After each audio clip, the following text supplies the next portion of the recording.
Welcome to This Explainer. Okay, today we're unpacking what is arguably the most misunderstood, heavily debated, and honestly utterly devastating position in modern football. Yep, we're talking about the false nine. You know, whether you're a massive tactical purist or just someone who enjoys watching the beautiful game on weekends, you've probably seen this role absolutely dismantle your favorite team's defense at some point. But how does it actually work? And what exactly should you be keeping an eye out for the next time you turn on a match? Well, let's dive right in. Section 1. The El Clasico masterstroke. So to really wrap our heads around the modern impact of this role, we've kind of got to drop right into the middle of the action. Picture this. It's the day before Barcelona's legendary 2009 clash with their absolute fiercest rivals, Real Madrid. Lionel Messi remembers being called into Pep Guardiola's office for this surprise tactical shift. Guardiola had basically been obsessing over Madrid's defense, and he decided to put Samuel Eto'o and Thierry Henry out wide. He completely abandoned the traditional striker role by sticking Messi right in the center, but not as a target man, as a false center forward. And you know what? That single conversation literally changed the geometry of the football pitch forever. Let's look at how this tactical domino effect actually plays out on the grass. By dropping deep into central midfield, Messi did something super counterintuitive, right? He essentially ran away from the goal. But this totally baited Madrid's center backs. They were suddenly faced with an impossible choice. If they follow him, boom, they break their strict defensive line. And because Henry and Eto'o were sitting wide and high up the pitch, the absolute second those center backs stepped up, the fast wingers just exploited all that massive empty space left behind the defense. Plus, by sitting deep, Messi guaranteed Barcelona an extra man in the middle of the park. It was total possession dominance. And the result? Well, this absolute masterstroke destroyed Real Madrid right on their own home turf. It secured a jaw-dropping 6-2 victory for Barcelona. We're talking total humiliation in front of the entire world. And it basically officially birthed the modern false nine era. Section 2. Anatomy of the false nine. But to truly get why this role is so completely devastating, we need to zoom out a bit and look at its anatomy. Think of the false nine as essentially a central striker in disguise. A standard number 9 usually lives right in the penalty box, just waiting for service. But the false nine? They abandon the box entirely during the build-up phase. They just sort of drift into those invisible pockets of space between the opposition's midfield and defensive lines. And by doing that, they create this crucial 4 versus 3 numerical advantage in midfield. That ensures their team can absolutely dominate the ball and set the tempo of the game. Just compare the traditional number 9 with this newer profile. A classic striker is usually this bruising, static target man, right? They're physically wrestling with center backs all game long. But a false nine forces those exact same center backs into a literal psychological nightmare. It's like, do you step up to challenge the dropping forward and leave a massive gaping hole behind you for wingers to sprint into? Or do you stay back, hold your line, and helplessly watch your midfield get completely overrun by the overload? Honestly, it's a lose-lose situation for the defense. Section 3. Pioneers of the role. Now, while Messi definitely perfected this tactical weapon under Guardiola, he absolutely wasn't the first to use it. The actual lineage of this tactic goes back decades. We're talking a journey from pre-war Europe in the 1930s to the mud-soaked pitches of England in the 1950s, straight through to modern Serie A and La Liga. It's one of those brilliant concepts that just keeps getting rediscovered. The story really starts in the 1930s with Austria's Matthias Sindelar. They called him the Paperman because of his slight build, and he relied almost entirely on his cerebral movement. He played the game like a grandmaster playing chess. And factually, historical accounts show he used those exact skills to openly defy the German National Socialist regime during a 1938 reunification match. He was intentionally missing really simple chances just to mock the opposition before he finally scored. Tragically, though, he was found dead from carbon monoxide poisoning in his apartment in 1939. It was a really sudden end to the era's greatest pioneer. Let's fast forward to the 1950s to see how the tactic evolves.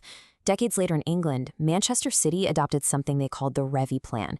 See, English football had just been totally stunned by the Hungarian national team, who had used a deep-lying forward to completely dismantle traditional English defenses.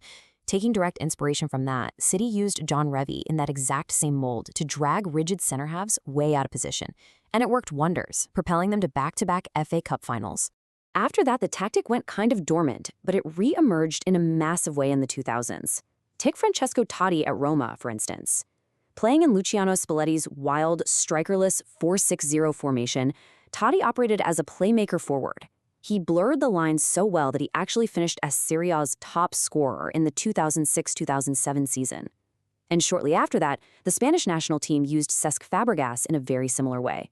Spain literally won Euro 2012 without a recognized traditional striker on the pitch, relying on Fabregas to seamlessly stitch the midfield and attack together. Section 4. Defending the unmarkable. So, with this tactic causing absolute chaos all over Europe, modern defenses simply couldn't just stand by. They had to figure out an answer. Which brings us to the ultimate tactical question. How on earth does a team combat a player who lives entirely in the invisible, superfluid spaces between the defensive and midfield lines? Okay, so the most effective answer tacticians came up with was a really highly coordinated 4-2-3-1 defensive structure. Step 1 is building a safety box using your center backs and a double pivot in midfield. Step 2 is absolutely crucial. Your own attacking midfielder basically has to sacrifice their own game to mark the opponent's defensive midfielder out of the equation entirely. That frees up your 2 pivot midfielders for Step 3, where they share the massive responsibility of suffocating the false nine. One guy cuts the passing lanes while the other tightly marks the player. It requires literally flawless communication. Because let me tell you, if those pivots lose focus for even a split second, it is game over. Our source material gives a perfect example of this. Manchester United trying to defend against Liverpool's Roberto Firmino. The defensive pivots just lost their awareness, and center-back Harry Maguire was left completely isolated against Firmino dropping deep. The defensive line entirely shattered, and Liverpool's devastating wingers just had an absolute feast on the open grass behind the defense. Section 5. The Modern Evolution. And speaking of Liverpool, Jurgen Klopp's brilliant use of Roberto Firmino shows us exactly how this role has evolved today. See, for a long time, the false nine was viewed as purely a selfless playmaker, a guy who stayed out of the penalty box entirely just to orchestrate play. But Firmino proved something completely new. He showed that a modern false nine can be what analysts now call the perfect nine.